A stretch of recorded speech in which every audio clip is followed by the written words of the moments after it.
RTA classes में आप सभी लोगों का स्वागत है।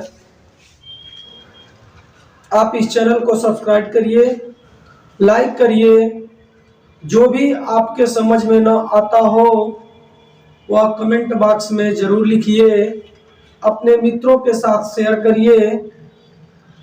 हम बता रहे हैं आपको कक्षा 12 का पौन दूतिका का 10 कविता आपको बता दिया गया था। 11वें कविता में इस वीडियो में आप देखेंगे 11वें और 12वें कविता का व्याख्या इसमें मिलेगा आपको। तो इसमें पहले हम देखते हैं संदर्भ भी पहले बता दिया गया है। आप लोगों को पहले संदर्भ के बारे में बता दिया गया है। उसके बाद बात आती है प्रसंग की। प्रसंग में इसमें हरिऔध जी ने लिखा है कि राधा जी पवन को जो दूत बना करके अपना भेजती हैं, तो राधा जी पवन से कह रही हैं कि ऐ पवन, तो मथुरा में जाना और वहां भगवान श्री कृष्ण की कैसा रूप है, कैसा रंग है, किस तरह के भगवान है, ताकि पवन को पहचानने में दिक्कत ना हो। इसी के बारे में इसमें हरिऔध जी लिखे हैं। अब देखिए व्याख्या। अब आती है बात व्याख्या की। व्याख्या के पहले इसको हम पढ़ लेते हैं।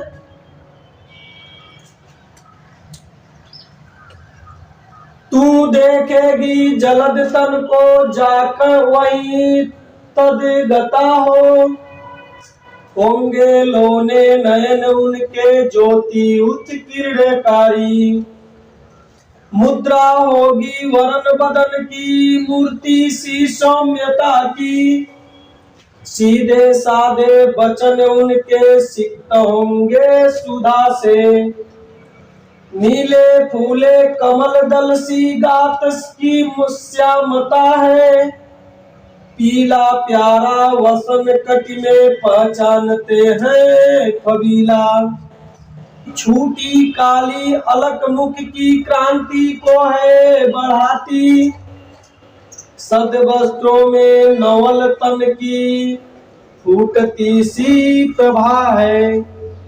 देखिए इसमें हरिऔध जी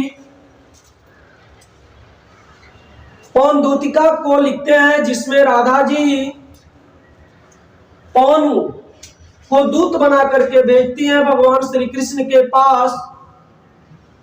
तो भगवान श्री कृष्ण किस रंग के हैं, कैसे हैं, यह राधा पवन को बताने का काम कर रही है। क्योंकि ऐ पवन, जब तुम मथुरा में जाओगे तो मथुरा में तमाम प्रकार के लोग होंगे और तमाम प्रकार के लोगों में तुमको भगवान श्री कृष्ण को पहचानने में दिक्कत होगी।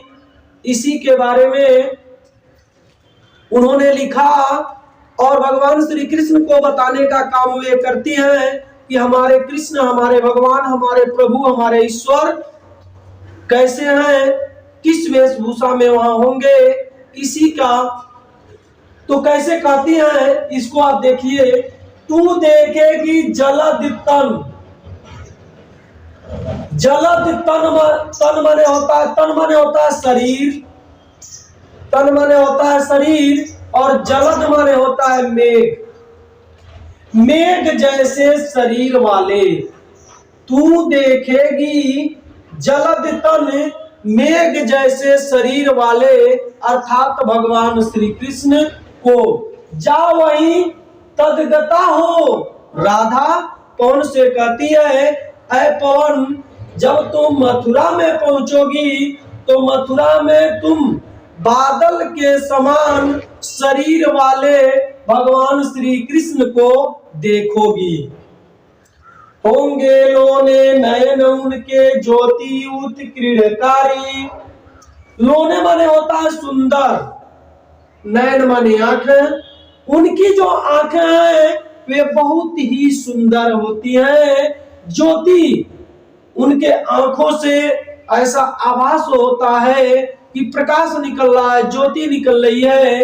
इस तरह के सुंदर नेत्र वाले हमारे प्रभु भगवान श्री कृष्ण हैं। मुद्रा होगी वरन बदन की, मूर्ति सी सौम्यता की।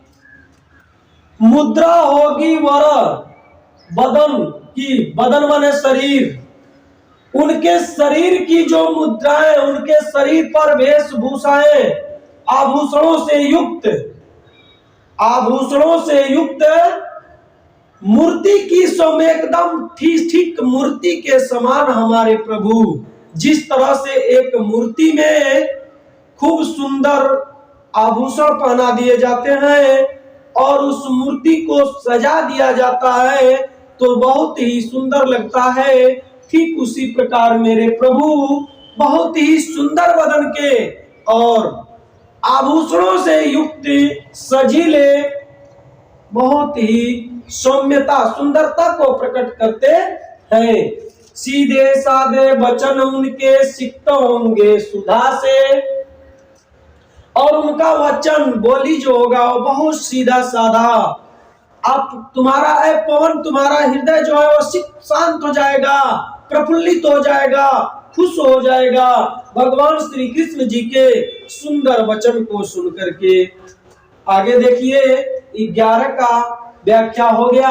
अब हम 12वें नंबर के कविता में पवन दूतिका का व्याख्या करते हैं। तो इसमें क्या कर रहे हैं, नीले फूले कमल दल सी गात की श्यामता है। नीले फूले कमल दल, जिस तरह कमल का पुष्प खिलता है ठीक उसी प्रकार नीले कमल के पुष्प के समान उनकी श्याम वर्ण की सुंदरता बहुत ही सुंदर होगी।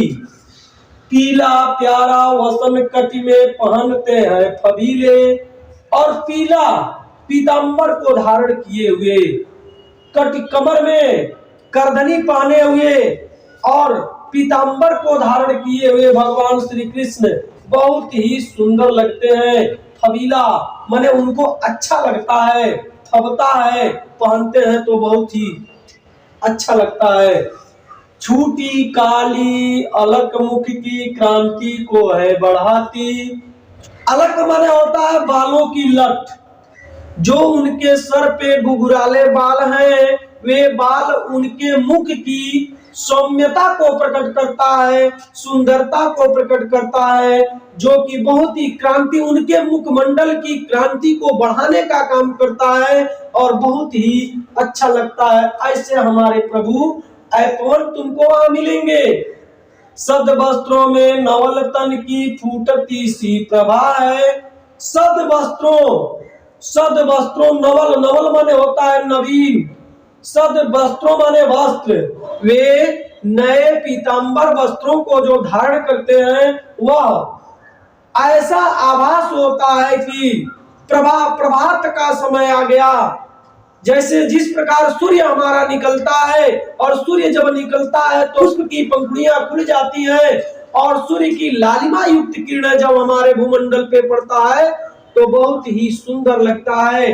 ठीक उसी प्रकार जब भगवान श्री कृष्ण पीतांबर को धारण कर लेते हैं, घुघराले बाल उनके सर पे होते हैं, तो वे ठीक सूर्य की प्रभात के समय निकलते हुए सूर्य के आभास उनके मुखमंडल पे होता है। ऐसे मेरे भगवान श्री कृष्ण दिखाई देते हैं। ऐ पवन, तुम मेरे भगवान श्री कृष्ण को पहचानने में तनिक भी देर न करना। इस तरह के जो भी अगर कोई व्यक्ति आपको, जैसे मैं बताया हूं पवन, ठीक इसी प्रकार अगर कोई व्यक्ति तुमको मथुरा में दिखाई देगा तो तू समझ लेना कि यही राधा के प्रभु कान्हा है, अर्थात भगवान श्री कृष्ण यही है। थोड़ा भी तू उनको पहचानने में हिचकना नहीं, हिचहिचाहट अपने आप में महसूस न करना। राधा पवन से कहती हुई इन सभी बातों को पवन को हिदायत देती है, ऐ पवन तू जाओ और मेरे कृष्ण को पहचान करके उनके पास से उनकी खबरों को मेरे पास लाओ। आज की व्याख्या 12 तक का यही पवन दूतिका का समाप्त होता है। आप इस आरटीए क्लासेज में बने रहिए।